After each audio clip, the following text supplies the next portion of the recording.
My name is Alice. Today I will speak about importance of thinking.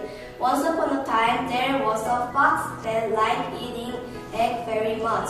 One night he was walking on the road, the dog his friend. He saw a stone, he thought it was delicious egg. So the dog tried to stop him, but he swallowed it. After a few minutes, he felt pain in his stomachache. What a shame! I am such a fool to think that anything round must be an egg, he said. In this story's lesson is think before you do something. Thank you for listening. Have a nice day.